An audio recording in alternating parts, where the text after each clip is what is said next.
দেশে বাড়ছে ডেঙ্গুর প্রকোপ। 7 দিনে হাসপাতালে ভর্তি 2500 রোগী, 12 জনের মৃত্যু। সচেতন থাকার পরামর্শ। সমবায় সংগঠনের 1000 কোটি সম্পত্তিতে রাজত্ব সাবেক স্বরাষ্ট্রমন্ত্রী কামালের বিশ্বস্ত দোসর আগস্টিন পিউরিফিকেশন। কুষ্টিয়ার বালু সম্রাট আওয়ামী লীগ নেতা মহিদুল ও তার ভাই মাহবুল দখলবাজিতে আত্মসাৎ 1000 কোটি টাকা, ত্রাসের রাজত্ব। গাজা ইসরায়েলি তাণ্ডবে বেশি ক্ষতিগ্রস্ত শিক্ষার্থীরা, 90% স্কুল ভবনই বিধ্বস্ত, মৃত্যু হয়েছে 25,000 শিশুর। এবং রোনালদোর নৈপুণ্য উয়েফা নেশনস লিগে স্কটল্যান্ডকে হারালো পর্তুগাল। সুইজারল্যান্ডের বিপক্ষে সহজ জয় স্পেনের।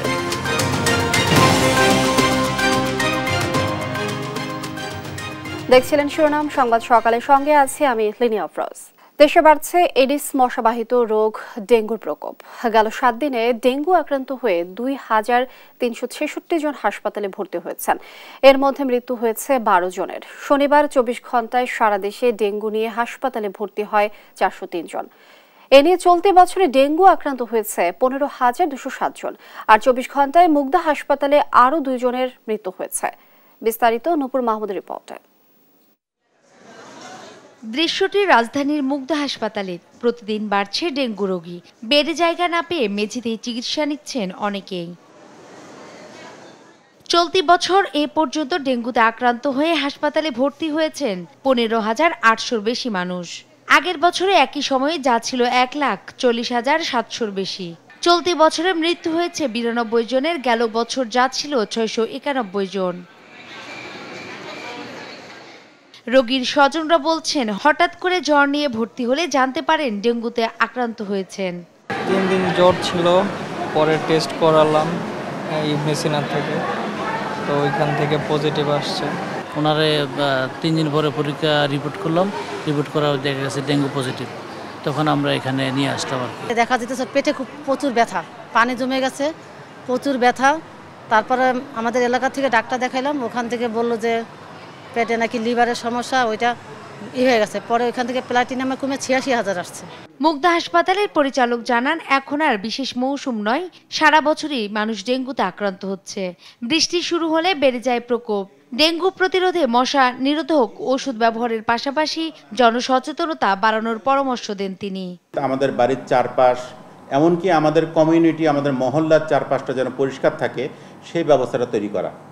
সেটা যেভাবেই হোক, পার্সোনাল লেভেলে স্থানীয় লোকবল একত্রিত করে এই পরিষ্কার পরিচ্ছন্নতা মেনটেন করা, এবং আমাদের যে ট্র্যাশ ক্যানগুলো আমরা তৈরি করি, সেই ট্র্যাশ যেন বাইরে ছড়িয়ে না থাকে, সেই ব্যবস্থাগুলো করা। পরে থাকলে যেটা হবে, একজন মানুষের বাড়ির পাশেই একটা ছোট কাপের মধ্যে একটু পানি জমলো, সেখান থেকে যে ডেঙ্গির জন্য যে এডিস মশা উৎপন্ন হলো, সেই মশা তাকেই কিন্তু কামড় দেবে। তার একটা ভয়াবহ পরিস্থিতি তৈরি হয়ে যেতে পারে। সুতরাং তাকে পার্সোনাল লেভেলে এই হাইজিনটা মেনটেন করতে হবে। 2023 সালে দেশের ইতিহাসে ডেঙ্গুতে সর্বোচ্চ 3,21,179 জন আক্রান্ত হয়। তাদের মধ্যে মারা যায় 1,705 জন। নূপুর মাহমুদ, দেশ টিভি, ঢাকা। খুলনা বিভাগেও বাড়ছে ডেঙ্গু রোগীর সংখ্যা। গত 24 ঘন্টায় 58 জন রোগী ভর্তি হয়েছে। আরো জানাতে খুলনা থেকে যুক্ত হচ্ছেন সহকর্মী নুর ইসলাম রকি। ডেঙ্গু রোগীর সংখ্যা বাড়ছে, আমরা যেমনটি দেখছি। আজকে অবস্থা দেখছেন, সে বিষয়ে বিস্তারিত জানাবেন। খুলনায় কিন্তু ডেঙ্গু রোগীর সংখ্যা কিন্তু আসলে বাড়ছে। আমরা এই মুহূর্তে আছি খুলনা মেডিকেল কলেজ হাসপাতালে। আমরা এখানে এসে যে চিত্রটা দেখতে পেয়েছি, যে বিচ্ছিন্নভাবে কিন্তু ডেঙ্গু রোগীরা আসলে তারা চিকিৎসা সেবা নিচ্ছে। খুলনা মেডিকেল কলেজ হাসপাতালের পক্ষ থেকে আসলে ডেঙ্গু রোগীদের জন্য পৃথক কোনো চিকিৎসা ব্যবস্থা নাই, যার কারণে এই খুলনা মেডিকেল কলেজ হাসপাতালে বিভিন্ন জায়গা থেকে যেসব রোগী আসছেন তারা বিচ্ছিন্নভাবে চিকিৎসা নিচ্ছে।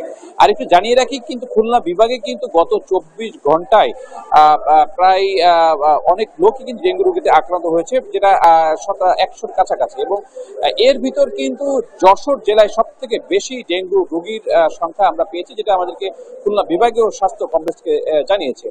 পাশাপাশি গত 24 ঘন্টায় খুলনা বিভাগের 10টি জেলায় কিন্তু 150-রও বেশি রোগী কিন্তু আসলে আক্রান্ত হয়ে আসছে। আসলে একটু বলে রাখতে চাই যে খুলনায় কিন্তু ডেঙ্গু প্রকোপ দূর করার জন্য সিটি কর্পোরেশন আসলে যথেষ্ট ব্যবস্থা ব্যবস্থা নাই।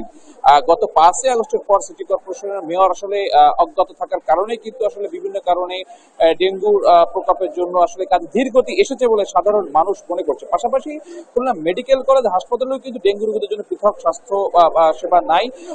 তো সাধারণ মানুষ যেটা দাবি করেছে যে ডেঙ্গু যেহেতু প্রতি বছর একটু প্রকোপ ধারণ করে বর্ষাতে, সেহেতু ডেঙ্গু রোগীদের জন্য যদি পৃথক চিকিৎসা ব্যবস্থা নেওয়া হয় তাহলে এটা অনেকটা ভালো হবে। পাশাপাশি শহরকে আরো পরিষ্কার পরিচ্ছন্ন করার জন্য সিটি কর্পোরেশনের প্রতি তারা আসলে দৃষ্টি আকর্ষণ করেছে যেন ডেঙ্গু রোগের হাত থেকে সকলে বাঁচতে চায়। খুলনা থেকে কিন্তু ডেঙ্গু রোগী নিয়ে এটা ছিল আমার কাছে সর্বশেষ সংবাদ। রকি, ধন্যবাদ আপনাকে। দর্শক, খুলনা থেকে যুক্ত ছিলেন সহকর্মী রকি। সমবায়ী সংগঠনের 1,500 কোটির সম্পত্তিতে পূর্ণ আধিপত্য বিস্তার করে রাজত্ব সাজিয়ে বসেছিলেন স্বৈরাচারের স্বরাষ্ট্রমন্ত্রী আসাদুজ্জামান খান কামাল আর তার বিশ্বস্ত দোসর আগস্টিন পিউরিফিকেশন। তারা লুটে নিয়েছেন এই সংগঠনের বিপুল পরিমাণ টাকা। সংগঠনটির মালিকানাধীন রিসোর্টে মদের অবৈধ বার বসে বছরের পর বছর মেতেছিলেন রঙ্গলীলায়। এম এ আজিমের অনুসন্ধানে বেরিয়ে এসেছে চাঞ্চল্যকর আরও তথ্য। স্বৈরাচারী হাসিনার মতোই ব্যক্তিবন্দনায় তৃপ্তি খুঁজতেন তার সেনাপতি থেকে সেপাইরা। সেই পরিতৃপ্তির অদম্য বাসনায় নিজের মুরাল বানান দর্জি থেকে বিলিয়নিয়ার বনে যাওয়া আগস্টিন পিউরিফিকেশন, আর নিজের বিশ্বস্ত সেপাইয়ের খায়েশ মেটাতে সেই মুরাল উদ্বোধন করেন স্বৈরাচারের স্বরাষ্ট্রমন্ত্রী আসাদুজ্জামান খান কামাল। ক্ষমতার জোরে আগস্টিনকে বানিয়ে দেন কালভের সভাপতি। কালভের মূল লক্ষ্য সদস্যদের সঞ্চয় থেকে তহবিল সংগ্রহ, ঋণ দেয়া আর সুদাসলে সেই অর্থ আদায়ের মাধ্যমে ধীরে ধীরে বড় হয়ে ওঠা।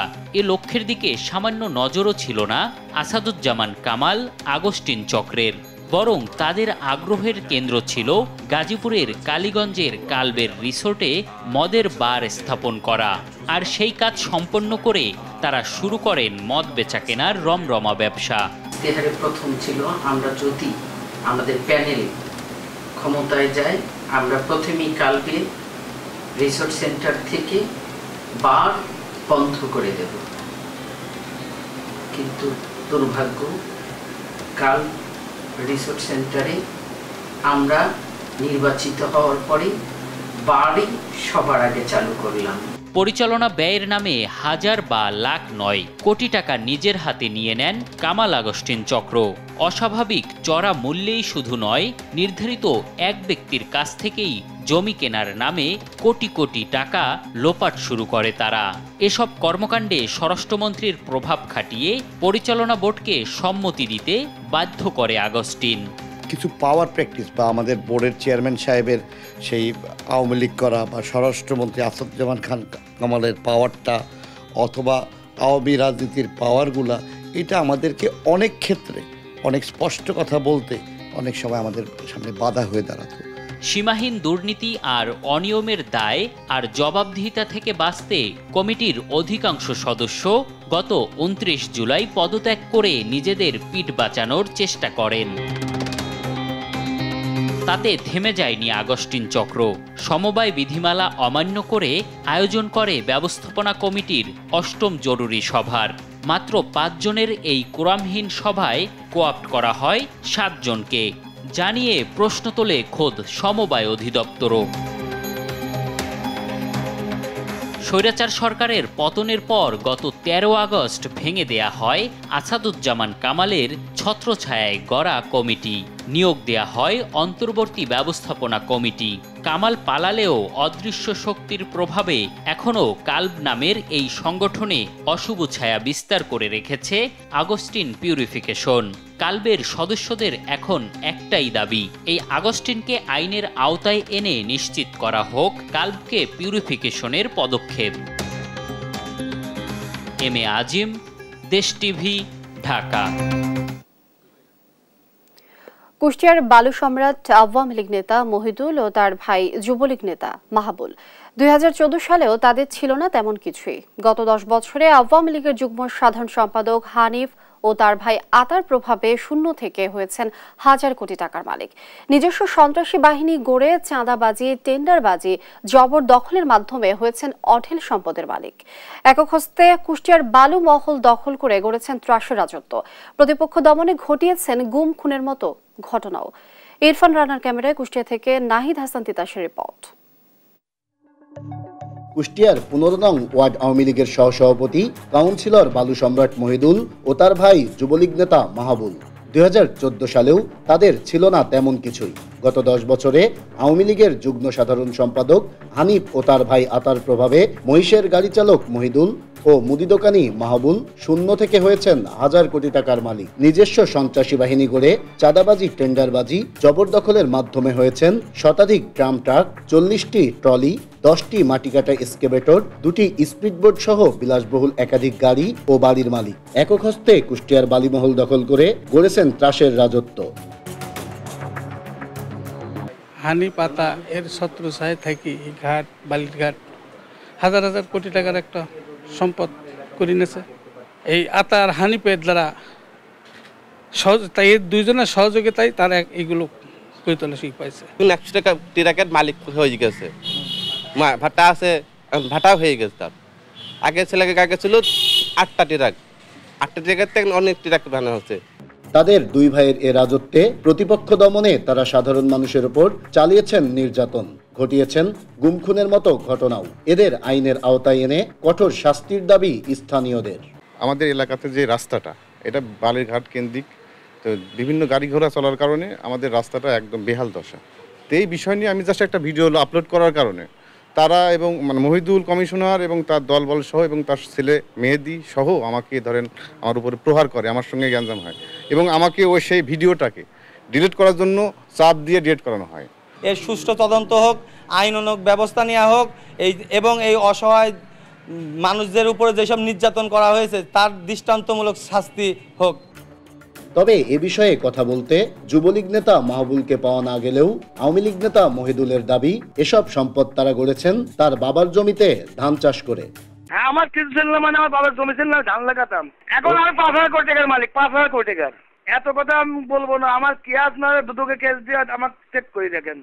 এই আওয়ামী লীগ নেতা মহিদুল ও যুবলীগ নেতা মাহবুল গত 5 আগস্ট স্বৈরাচার শেখ হাসিনা সরকার পতনের দিন শহরের থানাপাড়া এলাকার সবুজ হত্যা মামলার আসামি হলেও এখনও নিজস্ব সন্ত্রাসী বাহিনীর প্রভাবে বহাল তবিয়তে রয়েছেন নিজ এলাকাতেই। এদেরকে দ্রুত আইনের আওতায় আনার দাবি স্থানীয়দের। নাহিদ হাসান তিতাস, দেশ টিভি, কুষ্টিয়া। দর্শক দেখছেন সংবাদ সকাল। রাজশাহীতে চলছে মামলার হিড়িক। 5 আগস্টের পর জেলা ও মহানগরে মামলা হয়েছে 67।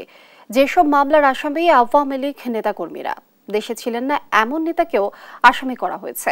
তালিকা রয়েছে নিজ দলের নেতারাও, যা নিয়ে বিব্রত বিএনপির সিনিয়র নেতারা। রাজশাহী থেকে কাজী সাহেদের প্রতিবেদন। রাজশাহীর গোদাগাড়ি পৌর আওয়ামী লীগের সাধারণ সম্পাদক নাসিমুল হক চিকিৎসার জন্য ভারতে ছিলেন। 3 আগস্ট গিয়ে 13 আগস্ট দেশে ফেরেন। 5 আগস্ট থানায় হামলা ও ভাঙচুরের ঘটনায় দায়ের হওয়া মামলার আসামি তিনি। কৃষক দলের নেতা মামলা করেছেন, তাতে আওয়ামী লীগ নেতাকর্মীদের সঙ্গে আসামি বিএনপি নেতাকর্মীরা। এ নিয়ে মানববন্ধন করে ওই নেতাকে দল থেকে বহিষ্কারের দাবি তুলেছেন স্থানীয়রা। গত 5 আগস্ট আওয়ামী লীগ সরকারের পতনের পর রাজশাহীর বিভিন্ন থানায় মামলা হতে শুরু করে। যেসব মামলার আসামি সাবেক প্রধানমন্ত্রী শেখ হাসিনা থেকে শুরু করে ওয়ার্ড আওয়ামী লীগের নেতাকর্মীরা। ঢালাও এমন মামলা নিয়ে বিব্রত বিএনপি নেতারা। যারা অ্যাকচুয়াল অপরাধ করেছে, যারা অপরাধী, তাদের বিরুদ্ধে মামলা করুক, কোনো মামলা ঢালাভাবে নেবেন না।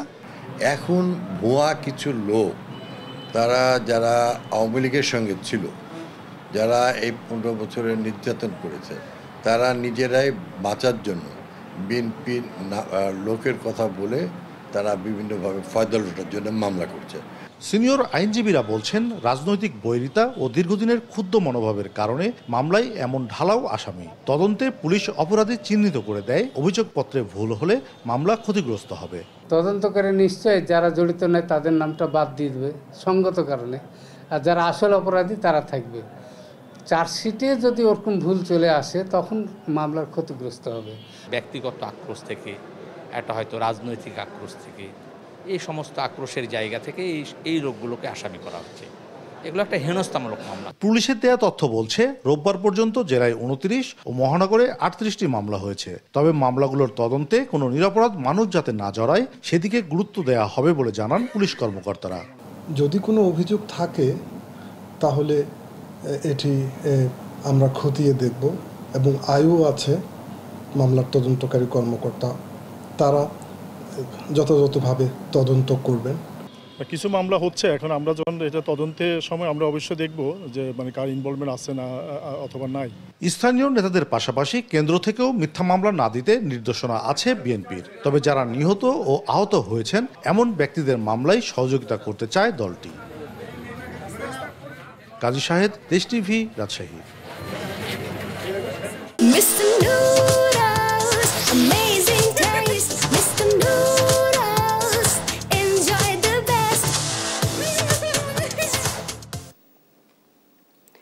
সিরাজগঞ্জে যমুনা নদীতে পানি কমার সাথে সাথে শুরু হয়েছে নদী ভাঙন। ভাঙনে বিলীন হচ্ছে বিস্তীর্ণ ফসলি জমি। ভাঙন রোধে স্থায়ী বাঁধ নির্মাণের দাবিতে মানববন্ধন করেছে এলাকাবাসী। সহকর্মী সাইমুদ্দিনের তথ্যচিত্রে ফারিয়া ইসলামের ডেস্ক রিপোর্ট। যমুনা নদীতে পানি কমার সাথে সাথে দেখা দিয়েছে ভাঙন। সিরাজগঞ্জ সদর উপজেলার ভাটপিয়ারি গ্রামে প্রতিদিনই বিলীন হচ্ছে বিস্তীর্ণ ফসলি জমি। 2009 সালে নদীর পার রক্ষায় এ এলাকায় বাস্তবায়ন করা হয় নদীর ডান তীর রক্ষা বাঁধ প্রকল্প।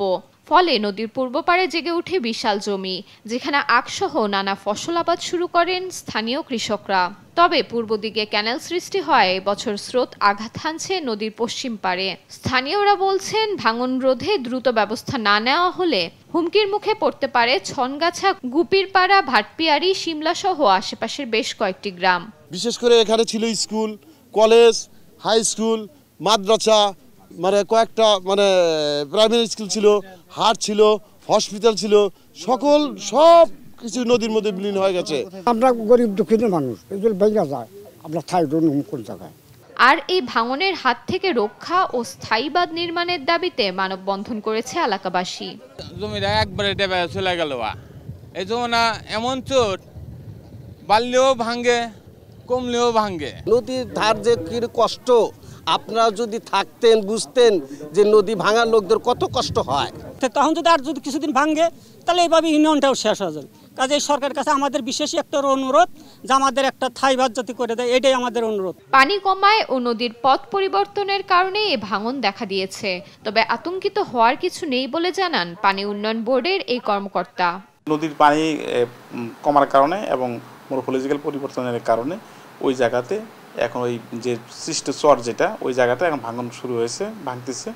তবে আতঙ্কিত হওয়ার কোনো সময় নাই। এখানে আমরা ওই জায়গাটা অবজারভেশনে রাখতেছি। যদি আমাদের স্থায়ী বাঁধ যেটা আছে, এই বাঁধ যদি ক্ষতিগ্রস্ত হওয়ার কোনো সম্ভাবনা থাকে আমরা সঙ্গে সঙ্গে এখানে অ্যাকশনে যাবে এবং কাজ বাস্তবায়ন করব। গেল 2 সপ্তাহের ভাঙনে এলাকার প্রায় 15 বিঘা ফসলি জমি নদীগর্ভে বিলীন হয়েছে। নিউজ ডেস্ক, দেশ টিভি। দেখছেন সংবাদ সকাল। আন্তর্জাতিক প্রসঙ্গ।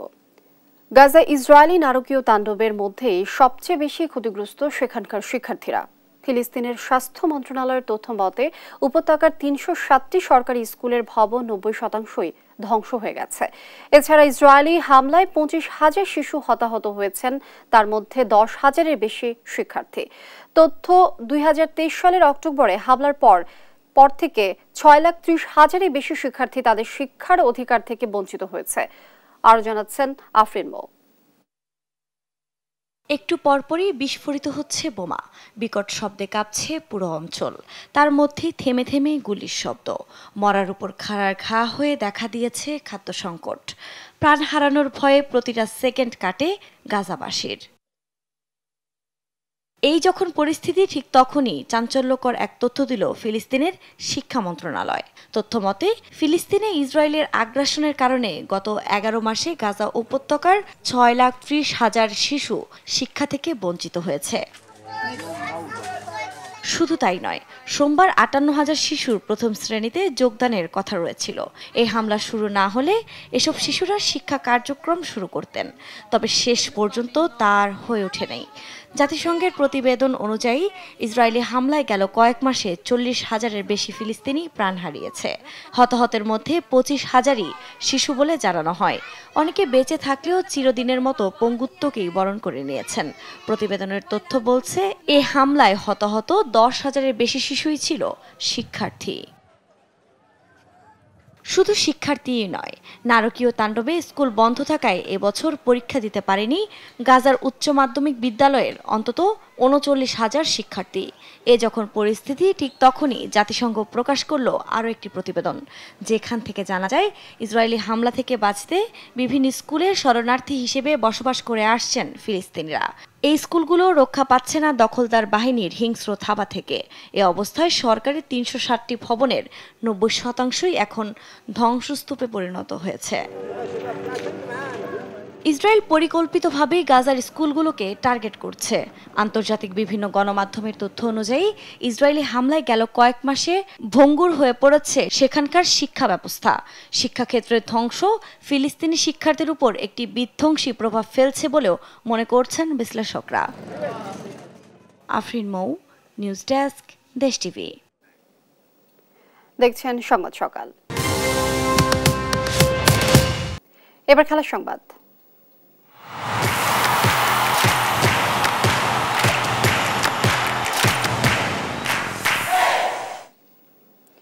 বাংলাদেশের বিপক্ষে চেন্নাই টেস্টের জন্য শক্তিশালী দল ঘোষণা করেছে ভারতীয় ক্রিকেট বোর্ড। বড় চমক হিসেবে ২ বছর পর টেস্ট দলে ফিরেছেন ঋষভ পন্থ। পাকিস্তান সিরিজের পর বাংলাদেশকে মোটেও হালকাভাবে নেয়নি ভারত। দলকে নেতৃত্ব দেবেন রোহিত শর্মা। এছাড়াও দলে আছেন বিরাট কোহলি, জশপ্রীত বুমরা, রবিচন্দ্রন অশ্বিন, রবীন্দ্র জাদেজাদের মতো অভিজ্ঞ ক্রিকেটাররা। পন্থের সাথে বাংলাদেশের বিপক্ষে প্রথম টেস্টের দলে রাখা হয়েছে আরেক উইকেট কিপার ব্যাটসম্যান ধ্রুব জুরেলকেও। তবে জায়গা হয়নি শ্রেয়াস আয়ারের। এছাড়া প্রথমবারের মতো ভারতের টেস্ট দলে জায়গা পেয়েছেন যশ দয়াল। চেন্নাইতে সিরিজের প্রথম টেস্ট মাঠে গড়াবে ১৯ সেপ্টেম্বর থেকে।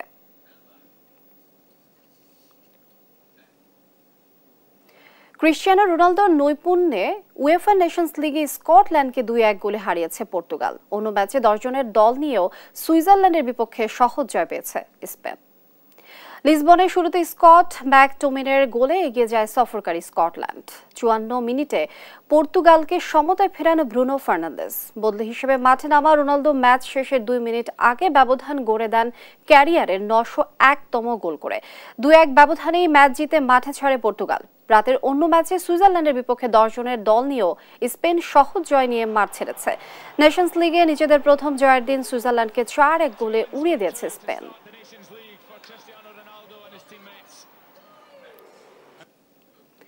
দর্শক, সংবাদ সকালে শিরোনামগুলো জানিয়ে দিচ্ছি আরো একবার।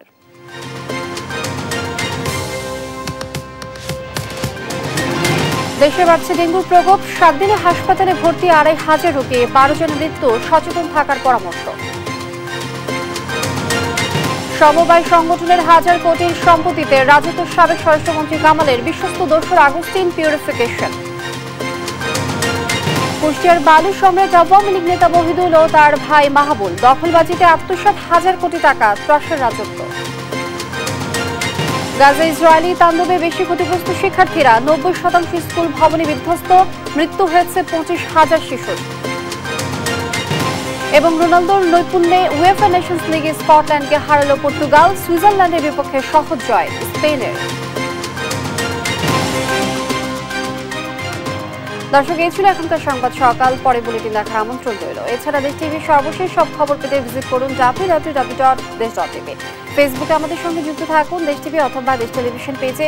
এছাড়া সর্বশেষ সব ভিডিও পেতে ইউটিউবে আমাদের হ্যান্ডেল @দেশ টেলিভিশন অথবা @দেশ টিভি নিউজ লিখে সার্চ করুন।